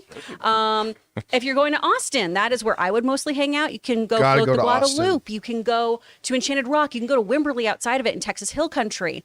Depending on what time of year you go there, you can do our amazing Renaissance Festival. Honestly, Austin, I think, is the best place to go visit in Texas. There's so much cool stuff to do, whether you want to go do, music related things, like go to the Elephant Room and listen to jazz, or go check out some live bands and eat tacos. And if you go to Houston, make sure you check out the Space Center, which is fantastic. That's my old haunt where I used to work. Go to the Alley Theater to check out a play there, and also go to their incredible, incredible museums. They are fantastic. And eat some Vietnamese food. We have great Vietnamese food in Houston. All right, what's next? From Sam Fisher. Oh, wait, excuse me, from Eldon Goblin. Hey, John, I went to sign up for your grooming masterclass. Oh, phrasing. Couldn't find it. Maybe you should just do a Campea classroom segment instead. It's hidden behind a parental controls place on makes sense. MasterClass. Yeah, they get so it's about you got to pay the premium membership on MasterClass that they don't make public. You got to know the secret knock to get it. So maybe if you're lucky enough, one of these days somebody will slip a piece of paper under your front door that gives you the secret code. All right, what's next? From Sam Fisher, Mint Mobile just sold to T-Mobile for $1.35 million. Huh, let's Really? talk about Didn't that. know that. That's interesting. All right, what's next? From Just a Sub 32, thanks to the Oscars, I got a plethora of movies to watch now. You know what? One of the great things about the Oscars is, for a lot of people, like some people say it's a weakness of it that a lot of films that get nominated, Triangle of Sadness, Women Talking, like are movies that some people never heard of, but for a lot of diehard film fans, it's like they're like, oh my God. Movies that I haven't heard of, and these sound great, and they run out and go check them out. AMC does a really cool event every year where I think it's called the Oscar Showcase. I think it's what it is, where it's like the weekend before the Oscars, they like play all the Best Picture Oscar nominated films. And I personally know a lot of people that like go get their tickets for that and they can watch all the films that get nominated for the Oscars. It's a great place to discover some fantastic movies that maybe you had not heard of before. All right, what's next? From Suthius, very interesting that the newest Marvel logo intro shown with Quantumania now has He Who Remains in the montage. Is it interesting? I mean, like it's pretty standard now for Marvel that once a new character gets introduced, any character that's even going to have, a remote bit of significance, that very shortly after they will start appearing in that bum, bum, bum, bum, bum, bum, like with the various quick flashing montages. I mean, it's happened several times. So it's pretty much par for the course. And I think they'll continue to do that. All right, what's next? From In My Humble Opinion Reviews, Tar, The Fablemans, Babylon, Banshees, Elvis, and Triangle of Sadness went home with 0 Oscars last night. Doesn't change how I felt about any of these movies, some of the very best of the year. I mean, hey, listen, that's the thing about the Oscars is that you're going to get great. But listen, the win comes from just being nominated. Like it's not, I prefer to look at films like those, like whether it's Banshees or whether it's Elvis or Fablemans. And Fablemans was, by the way, my favorite film of the year. Everything Everywhere was my second favorite film of the year. I prefer to look at them as, look how they got nominated for Best Picture of the Year. That is them getting all the love and all the kudos from the Academy. Now, if they win, great. But they didn't, and that's fine. I mean, Top Gun won Best Sound. Okay, great. But if it didn't win Best Sound, it doesn't take away from the fact that that movie got heavily, heavily, heavily honored by the Oscars, being nominated for Best Picture and in several other categories. That's a huge honor. I know it's a trope stereotype to say it's just an honor to just be nominated, but it really is. You know how many filmmakers and actors and producers and directors and writers will never in their career come anywhere close to getting an Academy Award nomination? So yeah, they walked away without winning any, but the fact that they were so represented at the Oscars is a huge accomplishment to me. Anyway, all right, what's next? From Joe Adonis T. Hello, John and Chris. With the cancellation of the Willow series, is it safe to say that Jonathan Kasdan is just not a good writer? I finished it, but I did not enjoy the series at all. No, I don't. Listen, every creative person will have a bad day at the office. And I think Jonathan Kasdan has done some really good stuff. So no, I'm not willing to say it. Like it's a very, very much, we as film fans, maybe we're worse than most people. We are very, very recency bias. Like it still kills me that, now listen, The Last Jedi is not my favorite Star Wars movie, but it kills me that how you could have Rian Johnson. This is just an example of us as film fans. This is what we do. Rian Johnson, who everybody knows is an incredible filmmaker.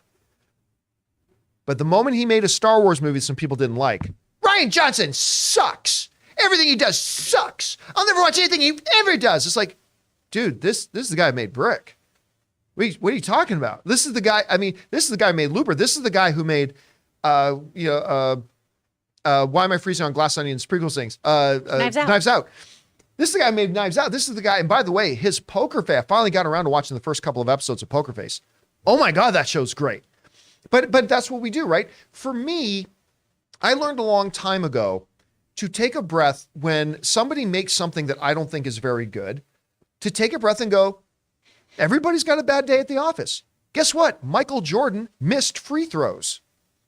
Did you tune into a game once and see Michael Jordan miss a free throw and go, Michael Jordan sucks. Never let him take another shot again in his life. Yeah, no. Okay, he's going to miss some shots. Courtside, baby. That's why they kicked me out. That's why, Michael Jordan, you suck.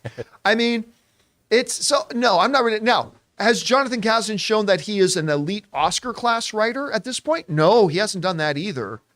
But yeah, I like to sit back and look at a body of work rather than get over enthusiastic or overly negative about a bad outing, right? Take a breath, take a step back and say, oh, well, that one didn't work for them. All right, what's next? From The Fault in Our Death Stars, 1 of 2. Watched the Gotham Knights pilot, and I'm surprised to say it wasn't utterly awful. It has some of that CW vibe, but I was actually okay with this pilot. Overall, I was okay with this pilot overall, despite expecting an abomination. Its first episode is certainly better than Batwoman's pilot, but probably not as good as Gotham's pilot. That's interesting to hear. Somebody brought up yesterday that the real game day yesterday was not Mandalorian, but it was Gotham Knights coming out. with Misha Collins, who I loved as Castiel in Supernatural. By the way, do you know our own Aaron Cummings was like got deep in the running for a major role on that show? Mm-hmm. Anyway, I have no plans to watch this show. And I'll tell you what, I appreciate you calling in and writing in and telling us what you thought, but I need to hear people write in and say, man, you know what? This Gotham Knights is really good. Not, hey, you know what? It didn't make me want to jab an ice pick into my testicles. That's not the glowing review I'm looking to. I want to hear that it's really, really good. But hey, we'll see. Maybe it does turn out to be all right. We'll find out. All right, what's next? From Canada Rocks. In my humble opinion, in the future, Jamie Lee Curtis's win will be remembered as fondly as Marissa Tomei's win is today. That win was even more controversial back then. Oh yeah, when she won for My Cousin Vinny, people were like, "What? How?" The one I remember for Best Supporting Actress that I remember the most was Dame Judi Dench, who won for Shakespeare in Love when she had a grand total of 3 minutes of screen time. I remember that one got a lot of people talking, but I don't agree at all. Her performance, again, I personally, were I a voting member of the Academy, I personally would have voted Angela Bassett. That's what I would have done. But I think you were certifiably crazy. It's all subjective, of course. I'm saying this with us all understanding it's art and subjective. I'm just saying, I think you're certifiably crazy if you don't think that Jamie Lee Curtis gave a truly award-level performance in Everything Everywhere All at Once. She was fantastic. Whether you thought somebody else might have been a little bit better or whatever, and if you acknowledge that her performance was utterly fantastic, then you just got to say, yeah. And I do not believe at the end of the day, I think a year from now, I don't think there's even going to be any talk about controversy about Jamie Lee Curtis winning. She was just that fantastic in it. And yeah, again, I would have voted for Angela. There's even one or two other people in the running that I would have been surprised if they won, but I would have had no problem if they won. So yeah, I don't think this award's going to be looked at that way at all, to be honest with you. That's just me. Time will tell. You may be right. We'll find out. All right, what's next? From Wicked Man. Hey, John, do you believe the hype on Bo Nickel in the UFC? I'll tell you what, he's impressive. I saw one fight of his before the last UFC. I saw one fight of his. This is a dude who's grappling rivals Khabib Nurmagomedov's. And I have never said that before. But I saw one fight of his, okay, he looks impressive. And then he makes his UFC debut on the main card of a major UFC event. And he just ripped through that other guy. This dude's grappling is next level. I cannot wait to watch this guy fight again. I mean, listen, you got to see, remember, we were just talking about recency bias, same as in sports. I need to see a bigger body of his work, but I'm very excited to see his next fight, to see how well he does. All right, what's next? From Warlocks, I believe that who voted for who should definitely stay anonymous, but I don't see why the Academy can't release the percentages each nominee received, similar to what happens with political elections. I'll tell you what, I agree. I was actually discussing with my business partner earlier today, and my business partner said the exact same thing, that, yeah, the vote should absolutely remain anonymous. But I think it would be fun to see the results of the voting. That, listen, look, it doesn't change who won, but it would be neat to see that, hey, you know what? Everything Everywhere All at Once did win. But you know what? It didn't win by as much as you might think, because Banshees of Inisherin actually came really close. Or All Quiet on the Western Front came really close. Or Top Gun, oh my God, Top Gun Maverick finished 4th. A lot of people thought it would finish 10th, but it finishes well. I mean, I think that could be a good idea. You know, so while I am 100% against publicizing who voted for what, I do love the idea of releasing the judges' scorecards. Kind of takes away, though, in my opinion, from, we just said being nominated is an honor, but what if you got 2% of the vote? But still, 2% is more than anybody else in the world got. You know what I mean? Yeah. So, I mean, because I don't think there are any losers at the Oscars. You get nominated and you're there, guess what? You've already won. You've won. You grow up dreaming, if you love the movies, you grow up dreaming of being at the Academy Awards, of hearing your name being called out, whether it's the win or not. I mean, yeah, of course, more you dream about winning, yes, but I don't think, like, for instance, let's say Top Gun did finish with 2% of the vote, right? I don't think personally that would take a single iota of the honor and prestige that it was a film that came out in 2022 that got deemed as one of the best of the year by the Academy and got given a Best Picture nomination. But you're right, Jonathan, that would be one of the potential drawbacks. And maybe some people say, well, wow, we finished dead last. I still think finishing dead last, it's like coming in dead last in the Olympics. You're still one of the world's best. Mm-hmm. You can finish dead last in the 100-meter sprint, but guess what? You are still one of the fastest men alive. You are still one of the fastest women alive. Like, it doesn't matter if you came in last there. You're in the Olympics. Anyway, but that's just the way maybe I'm overly optimistic. I don't know. All right, what's next? From Life Mastery Mindset, sending in a $20 super chat. Well, thank you, Life Mastery, very much for supporting us on that level, man. Do you think that the recent DC films are getting low box office numbers partly because people have a what's the point mentality? I think 95% of the movie going on doesn't even have a clue about what's going on with DC. I really don't. That whole idea of and again, to me, the what's the point mentality is really stupid because you go to a movie to see a good movie. Uh-huh. I don't see a movie because of what's this going to set up for the next 5 movies. I don't give a crap. I go to see a movie to have a good time that night. And if it sets something up else for later, awesome. Kudos. Terrific. But it's like Goodfellas. You know, like some people say it's different. It's not. This is exactly the same.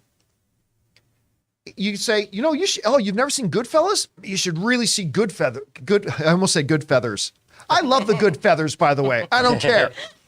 You've never seen Goodfellas? You should really see Goodfellas. I almost did it again. You should really go see Goodfellas. Fan. Oh my goodness. I'm a huge Animaniacs fan. Are you kidding me? You should totally go see Goodfellas. Cool. Like, and then how many sequels came out? Can I binge all the sequels that came out? Well, no, there was only one Goodfellas. So there's no sequel after it? No. It didn't continue after it? No. Well, what's the point? What's the point of watching Goodfellas? I mean, and people say, oh, it's not the same. No, it is the same. You go to see a movie to enjoy a good movie. And again, the reality is I don't think 95% of the average movie-going audience has any idea about what's going on. It's just the people like me who make these shows, people like you who watch these types of shows that are really in the know about all that. So honestly, no. I think it's just, look, the box office results that Black Adam and it looks like what Shazam are going to get is a direct result of the failure that the DCU has been. And not to say that within that failure, there haven't been some individual big wins. Of course there have. I think Man of Steel is one of the greatest comic book movies of all time. I really liked Wonder Woman. I really liked Aquaman. I don't care what anybody says. I really like Batman versus Superman. Yes, even the theatrical version and the bonus super duper scratch your ass version, whatever they called it that they put online. I mean, yeah, all that kind of stuff. But at the end of the day, you run out of gas, just like the Transformers series did, right? Made lots of money, but you keep putting out stuff that doesn't satisfy people. Eventually it falls off. And we're living in that right now, which is just another example of why they really need to look to reset the DC universe and why we're going to get Superman Legacy in 2025. All right, what's next? From Stubble McShave, public voting may intimidate people to curry favor. Yeah. I think it'll more intimidate people to not curry favor, but to avoid abuse. It'll be to avoid abuse. And because that's exactly what'll happen. Some people see that, God forbid, some woman, oh my God, voted for women talking. Guess what? There were many Oscar voters who voted for women talking. But some woman voted for women talking. How dare you take away a precious vote from Top Gun Maverick? And then they'll try to dox them. They'll do whatever, right? I mean, that's the type of idiocy that there is in the world right now that you got to try to resist and stand against. So it would be a mess, man. To add on that, I was thinking just internally in the system, if you know there's an influential executive who's voting because they're also pushing for something, and then they're seeing that you're voting against, that may put you in a situation where you're like, well, maybe they won't hire me, or maybe. Well, yeah, exactly. Because remember, the voting members of the Academy are people in the movie industry. Right. And if a producer, let's say one of the producers of Triangle of Sadness, finds out that this Academy member in the actors branch, a working actress, did not vote for their film, well, then I'm not going to work with you. I mean, like, it invites so much garbage that I just don't see the upside. I don't see the upside. All right, what's next? Drama. From Drama. No, Snyder just teased a dark side thing. What do you think it is? I don't care. It's nothing. It won't. I don't think it'll be anything. Now, look. So listen, if it was actually something significant, which if it turns out to be, yeah. But it's like he put something on Twitter that gave some specific dates. I think it was, what was it, April 28th through 30th or something like that. Yeah, 28th through 30th. So yeah, so that means there's no announcement coming. There's no like new announcement coming. That means something's going to air or something's going to be something like that. Probably. Listen, if it does turn out to be something significant, that will pique my interest. For now, the only thing I care about with Zack Snyder is his upcoming project with Netflix, because that sounds really cool. The thing he's doing with Netflix right now, where he's got, why am I freezing on the dancer's name? Who's leading it? She was the mummy. Sophia. Botella or something? Yeah, so Sophia Botella. By the way, if you've not seen any of her, go look up her dance videos. Look up Sophia Botella dance on YouTube. She is amazing. Incredible. She's amazing. Anyway, the only thing I care about Zack Snyder right now is that project, because that looks great. And then if this turns out to be something great, otherwise, I probably think it's a lot about nothing. All right, what's next? More on that. From Guillaume Lebel, I think the Snyder announcement will either be a comic book or animated film. Thoughts? It's not an announcement because they gave dates. Save the dates, April 28th, 29th, and 30th. That's not announcing a comic book, right? Announcing a comic book is on the 28th, we're going to announce a comic book. So I don't really know. Honestly, I don't care. I don't care. If we hear that it's something interesting, then I will care. But until then, yeah, but I don't think it's an animated thing. I don't think it's a comic book thing, because that is just an announcement you drop. It's not, hey, save the dates, April 28th, 29th, and 30th. So I don't know, but we'll find out. All right, what's next? From GICSC, turned 30 and 2,555 days today. That's more than 30. All right.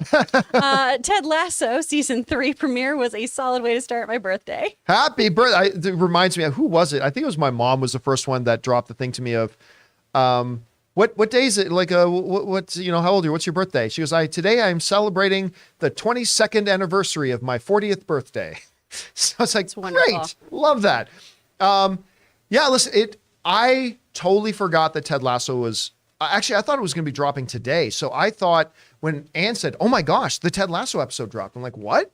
And that was a very, very exciting. Anyway, Jai, happy birthday to you, man. May you have a glorious 30th, 2,555th anniversary or whatever it is of your birthday. Hope you have a good one, man. 37, baby. All right, what's next? Kenneth Estrella, anyone using MoviePass? I have, and I'm loving it again.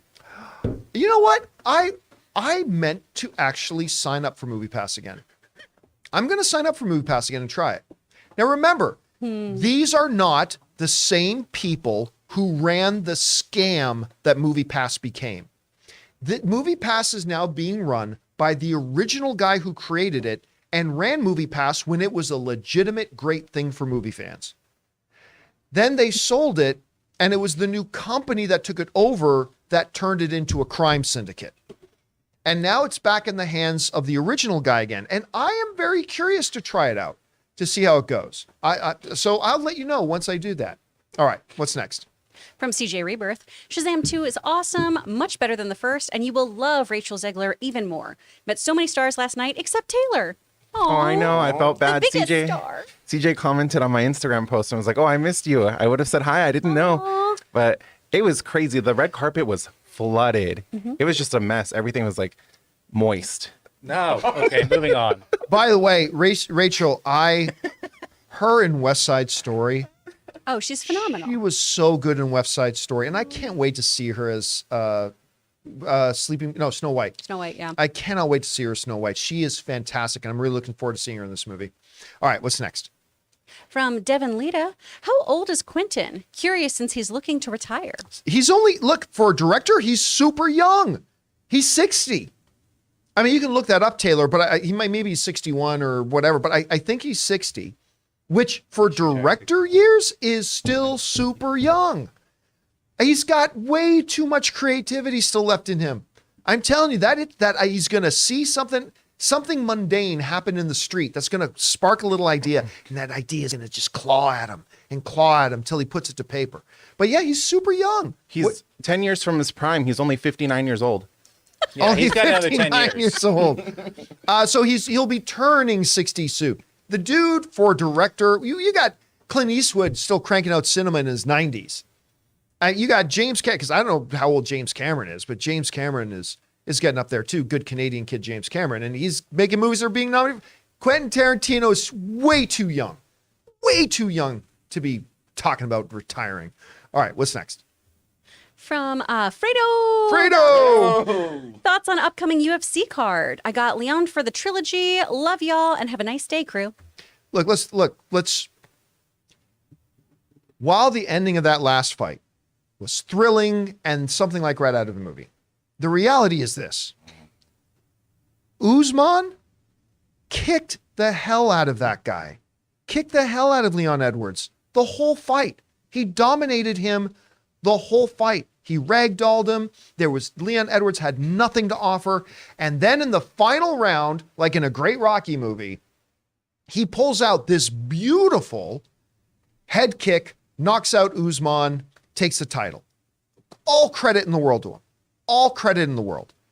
But with the exception of a fluke lucky one-shot puncher's chance like that, if you go back and watch that fight again, there is no reason to believe that Usman isn't going to win this fight. Again, other than a one-shot lucky thing, but you point me to anything other than that one kick in that fight that suggests to you that Leon Edwards can beat Usman. I don't see it. Also mentally too, like some fighters are never the same after they get knocked out. That's true. Roy Jones was never the same. I mean, but from watching Usman, he's like super like confident and stuff like that. So I don't think that would be a problem. Well, but he knows he dominated that fight, and so again, lucky puncher's chance is still in there. But we're not going to go in this fight and see Edwards like winning rounds. You know what I mean? No. He's either going to luckily knock him out again or he's losing that belt. So we'll find out. We're close, though. All right, what's next? From Dirk Diggler Stunt Double. I had Blade Runner 2049 vibes when watching Mando. Vibes when watching Mando. Oh, okay. Yeah, there was a little bit of that, too. Those came and again, went. that picture that Jonathan brought up of Blade Runner 2049 is like, there's Coruscant. Yeah. It's right there. I mean, they did listen, one of the things is I don't think anything in Star Wars ever has made Coruscant look as beautiful. Mm-hmm. It really looked like a place you'd want to. What did they say? The population of the planet was 1 trillion. Trillion, yeah. Well, and I kept thinking too about Rob during it because it was one of his big issues with Obi-Wan was when we would see Coruscant and there was nothing in the windows, right? Yeah. It was just this empty space. And it was so nice to see it bustling and really vibrant like that. Yeah, they really brought it to life. I thought they did a good job with that. All right. And that'll do it, guys, for today's installment of the John Campea Show. Thank you so much for being here and making this show part of your day. Big special thank you to those of you guys who sent in those super chats. Number one, because you gave us great fun things to talk about. But number two, you supported this channel as you did it, and all of us involved with the show. Thank you guys so very much for your support. Don't forget, a little bit later today at 3 p.m. Los Angeles time, that'll be 6 p.m. New York time, we're going to be doing our Mandalorian after show open spoiler discussion. So if you've had a chance to watch Mandalorian by then, come on back and let's talk about it in all of its full spoilery goodness. I'll look forward to seeing you there. And of course, guys, don't forget to come back again tomorrow for the next episode of the John Campea Show. So for everybody in the room, Mr. Ray Ora, Taylor Gonzalez, running the show has been Jonathan Voico, and of course, the wonderful Chris Carr. My name's John Campea, and until next time, my friends, bye-bye.